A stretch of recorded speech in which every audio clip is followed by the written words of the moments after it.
അവയവക്കടത്തും മനുഷ്യക്കടത്തും ഒക്കെ പുതിയ പുതിയ തലങ്ങളിലേക്ക് മാറുന്നു. അതിൻ്റെ കാഴ്ചകൾ ഇപ്പം നമ്മൾ കണ്ടുകൊണ്ടിരിക്കുകയാണ്. ഇവിടെ കൊച്ചി ആസ്ഥാനമായിട്ടുള്ള ഒരു പ്രവർത്തനം, ഒരു ഒരു ഒരു അതിൻ്റെ ആ ആ ഒരു ഒരു സംഘടന ഒരു പ്രവർത്തനം അങ്ങ് നടത്തിയവർ. എന്താ കാര്യം എന്നറിയാമോ? അതിൻ്റെ മധുകുമാർ എന്ന് പറയുന്ന ഒരു വിദ്വാനാണ്. അവനെ മെഡിക്കൽ ടൂറിസം എന്നുള്ള പേരിൽ ഒരു ഒരു ഒരു ഒരു ഒരു കമ്പനി, ഒരു സ്ഥാപനം രൂപീകരിച്ച് മെഡിക്കൽ ടൂറിസം നടത്തുകയാണ് എന്നാണ്. മെഡിക്കൽ ടൂറിസത്തിൻ്റെ പുറകിൽ നടത്തിയ കാര്യം എന്താണെന്നറിയാം? വേറൊന്നുമല്ല, വേറെ അവിടെ ടൂറിസം ഒന്നുമില്ല, അവയവ കച്ചവടം. ഇപ്പം കിഡ്നി ആവശ്യമുള്ളവർക്ക് കിഡ്നിയൊക്കെ സംഘടിപ്പിച്ചു കൊടുക്കും, ലിവർ ആവശ്യമുള്ളവർക്ക് ലിവർ സംഘടിപ്പിച്ചു കൊടുക്കും. അതുപോലെ തുടങ്ങി അവയവ കച്ചവടമാണ്, മനുഷ്യക്കടത്തും അതിൻ്റെ പുറകിൽ. ഇത് കർണാടക, അതുപോലെ തന്നെ തമിഴ്നാട്, ആന്ധ്ര, അത് തെലങ്കാന തുടങ്ങിയ സംസ്ഥാനങ്ങളിൽ നിന്ന് ഉള്ള പാവപ്പെട്ട ആളുകളെ അവരെ കൊണ്ടുവന്നിട്ട് അവരുടെ അവയവങ്ങളാണ് ഈ കച്ചവടം നടത്തുന്നത്. അത് മുഴുവനും കൊടുക്കുന്നതെല്ലാം ഉത്തരേന്ത്യൻ സംസ്ഥാനങ്ങളിൽ നിന്ന് വരുന്ന ആളുകൾക്കാണ്. ഇവന് വളരെ പ്രശസ്തിയൊക്കെ ആയി. ഒരു ക്ലബ്ബ് രൂപീകരിച്ചു, മെഡിക്കൽ ടൂറിസമാണ് എന്നുള്ള രീതിയിലാണ്. ഇതാണ് മെഡിക്കൽ ടൂറിസം. ഈ മെഡിക്കൽ ടൂറിസം എന്നുള്ള പേരിൻ്റെ മറകിലാണ് നടത്തുന്നത്. എന്നിട്ട് ആ ഒരു ഒരു കിഡ്നി വേണമെങ്കിൽ ഈ വെളിയിൽ നിന്ന് വരുന്ന ഉത്തരേന്ത്യക്കാരൻ കൊടുക്കേണ്ടത് 50 ലക്ഷം രൂപയാണ് അവന് കൊടുക്കേണ്ടത്. 50 ലക്ഷം രൂപ. എന്നിട്ട് ഈ കിഡ്നി കൊടുക്കുന്ന ദാതാക്കളുണ്ടല്ലോ, ഈ പാവങ്ങൾ, അവർക്ക് അതിൽ 6 ലക്ഷം രൂപയാണ് അവർക്ക് പറഞ്ഞുറപ്പിക്കുന്നത്. എന്നിട്ട് ഈ 6 ലക്ഷം രൂപ കൊടുക്കുമോ? അതില്ല. അത് മുഴുവനായിട്ട് ഒരിക്കലും അവർ കൊടുക്കാറില്ല. അതുപോലും മനുഷ്യൻ്റെ അവയവം വിറ്റ് ജീവിച്ച് തിന്നുന്നവന്മാരെ തിന്ന് ജീവിക്കുന്നവന്മാരെ എന്ത് പറയാൻ പറ്റും? അവരെ മനുഷ്യരെന്ന് പറയാൻ പറ്റുമോ? വന്യമൃഗങ്ങൾ പോലും ഇത്രയും വൃത്തികേട് കാണിക്കുമോ? ഇല്ല. ഇതൊക്കെ രാക്ഷസന്മാരാണ് ഇവനൊക്കെ. അങ്ങനെയുള്ളവന്മാരാണ് ഏതായാലും ഇതുപോലുള്ള സ്ഥാപനങ്ങൾ നടത്തിക്കൊണ്ടിരിക്കുന്നത്. ഇതിന് ശരിയായ അന്വേഷണം വേണം.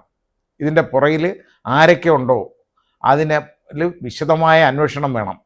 അവസാനം കേസ് NIA ഏറ്റെടുത്ത് നാഷണൽ ഇൻവെസ്റ്റിഗേഷൻ ഏജൻസി ഇവനെ കസ്റ്റഡി ചോദിച്ചുകൊണ്ടുണ്ട്.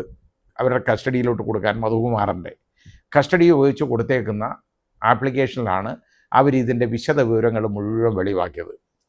ഈ 6 ലക്ഷം രൂപ ഈ പാവങ്ങൾക്ക് കൊടുത്തിട്ട് ഒരു കിഡ്നിയാണ് എടുക്കുന്നത് കേട്ടോ. എടുത്തു കഴിഞ്ഞാൽ പറ്റുമായിരുന്നെങ്കിൽ 2 കിഡ്നി എടുത്ത് തന്നെ, 2 കിഡ്നി എടുത്താൽ പിന്നെ മരിച്ചു പോകുമല്ലോ. അതുകൊണ്ട് ഒരു കിഡ്നി ഇഞ്ഞെടുക്കും. അത് നമ്മൾ ആലോചിച്ച് നോക്കണം. ഈ കിഡ്നി ട്രാൻസ്പ്ലാന്റ് ചെയ്യുന്ന ആളുണ്ടല്ലോ, അയാൾക്ക് ചെറിയ ഇൻസിഷൻ മാത്രം മതി. പക്ഷേ ഈ കിഡ്നി എടുക്കുമ്പോൾ വലിയൊരു മേജർ സർജറിയാണ് നടത്തിയാണ് ഈ കിഡ്നി എടുക്കേണ്ടത്. അത് സഹിക്കണം. 6 ലക്ഷം രൂപയാണ് കിട്ടുന്നത്. ഈ 6 ലക്ഷം രൂപ എന്ന് പറയുന്നത് ഒരിക്കലും അത് മുഴുവൻ കൊടുക്കാറില്ല. ഞാൻ ഇരിക്കുന്ന കോടതികളിലൊക്കെ ഒരുപാട് പരാതികൾ വന്നിട്ടുണ്ട് ഇതുമായിട്ട് ബന്ധപ്പെട്ട്. ഒരിക്കൽ ഒരുത്തൻ ഒരു പാവപ്പെട്ട ഒരു പെൺകുട്ടി കരഞ്ഞുകൊണ്ട് വന്ന് പറയുന്ന ഒരു കാര്യം ഇപ്പോഴും എൻ്റെ മനസ്സിൽ ഓർമ്മയുണ്ട്. അതിനെ ഒരുത്തൻ കല്യാണം കഴിച്ചു കേട്ടോ. കല്യാണം കഴിച്ചുകൊണ്ട് വന്നിട്ട് അവന് പറഞ്ഞപ്പോൾ പൈസയൊന്നുമില്ല. ഇതിനെ വളരെ നിർബന്ധിച്ച് ഇതിൻ്റെ കിഡ്നി കച്ചവടം നടത്തണമെന്ന് പറഞ്ഞു. അവസാനം ഇവൻ്റെ നിർബന്ധം സഹിക്കാൻ ഒരു കുഴപ്പമില്ല എന്നൊക്കെ പറഞ്ഞു. ഏതായാലും അതിൻ്റെ കിഡ്നി അങ്ങ് വിറ്റു അവൻ.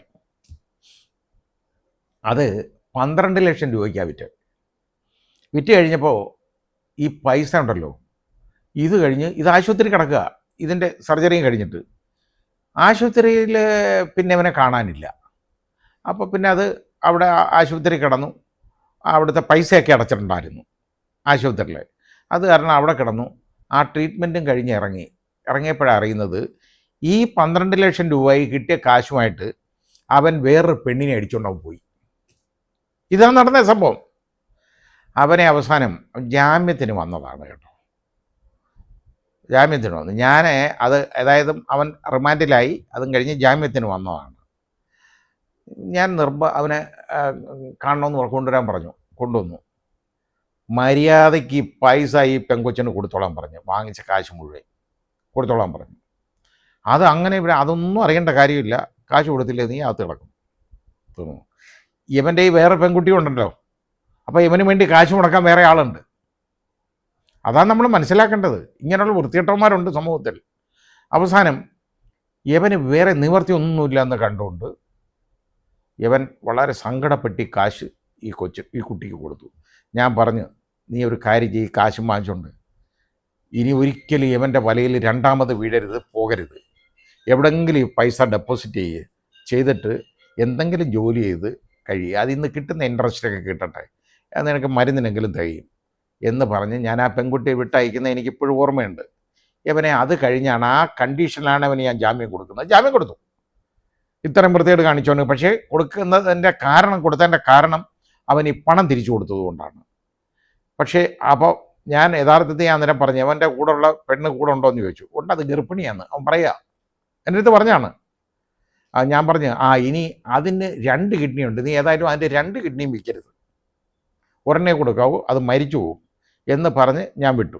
ഇത് വേറെ മാർഗ്ഗമില്ലല്ലോ, എനിക്ക് എന്ത് ചെയ്യാൻ പറ്റും, അതിന് പരാതിയില്ല. അപ്പോൾ ഇതാണ് നമ്മുടെ നാട്ടിൽ നടക്കുന്നത് മെഡിക്കൽ ടൂറിസം. സേലത്തു നിന്നൊക്കെ ഒരുപാട് ആളുകൾ സേലത്തു നിന്നൊക്കെ ഇഷ്ടം പോലെ അവൈലബിൾ ആണ്. ഇവിടെയൊക്കെ ഒരു കിഡ്നിക്ക് ഈ 10-20 ലക്ഷം രൂപ ചിലവാക്കണമെന്നുണ്ടെങ്കിൽ സേലത്തൊക്കെ പോയി കഴിഞ്ഞാൽ ഒരു 10 ലക്ഷം രൂപ ഒക്കെ ആയിക്കഴിഞ്ഞാൽ എല്ലാം കൊണ്ട് കാര്യങ്ങൾ നടക്കാറുണ്ട്. അങ്ങനെയൊക്കെ ഒരുപാട് ചെയ്യാറുണ്ട്. ഇതൊക്കെ മെഡിക്കൽ ടൂറിസം എന്നുള്ളതിൻ്റെ മറവിൽ നടക്കുന്ന അനാവശ്യങ്ങളാണ്, പലയിടത്തും നടക്കുന്ന അനാവശ്യങ്ങൾ. ഇതൊരുപാട് ഇപ്പം നടക്കുകയാണ്. ഏതായാലും NIA ഏറ്റെടുത്തു. മുമ്പ് വിദേശ രാജ്യങ്ങളിൽ പോലും നമ്മുടെ ആളുകൾ പോയിട്ട് ഈ പണി ചെയ്തിട്ടുണ്ട്. അപ്പോൾ അതിനെക്കുറിച്ച് പിന്നെ ഞാൻ കൂടുതൽ പറയുന്നില്ല, പലർക്കും അറിയാവുന്ന കാര്യമായതുകൊണ്ട് ഞാനതങ്ങ് കളയുകയാണ്. അപ്പോൾ ഏതായാലും ഇത് ഇപ്പോൾ NIA ഏറ്റെടുത്തിട്ടുണ്ട്, അത് വിശദമായി അന്വേഷിക്കണം. അന്വേഷിക്കുന്ന മാത്രമല്ല, ഈ റാക്കറ്റ് ഉണ്ടല്ലോ, ഇതെല്ലാം വൈറ്റ് കോളർ ക്രൈംസിൽ വരുന്നതാണ്. ഈ റാക്കറ്റിനെ എല്ലാം പൊളിക്കണം, പിടികൂടണം. യവന്മാർ മേലാൽ ഇങ്ങനൊരു പരിപാടി ചെയ്യാനുള്ള ഉണ്ടാക്കരുത്. 50 ലക്ഷം രൂപ വാങ്ങിച്ചിട്ട് 6 ലക്ഷം രൂപ മനുഷ്യൻ്റെ അവയവം വിറ്റ് തിന്ന് ജീവിക്കുന്ന വന്യമൃഗങ്ങളെന്ന് പോലും പറയാൻ ഒക്കത്തില്ല. വൃത്തികെട്ടവന്മാർ, മോഷ്ടാക്കൾ, കള്ളന്മാർ, അവരെ സമൂഹത്തിൽ നിന്ന് തന്നെ അവരെ അകറ്റണം. അതാണ് വേണ്ടത്.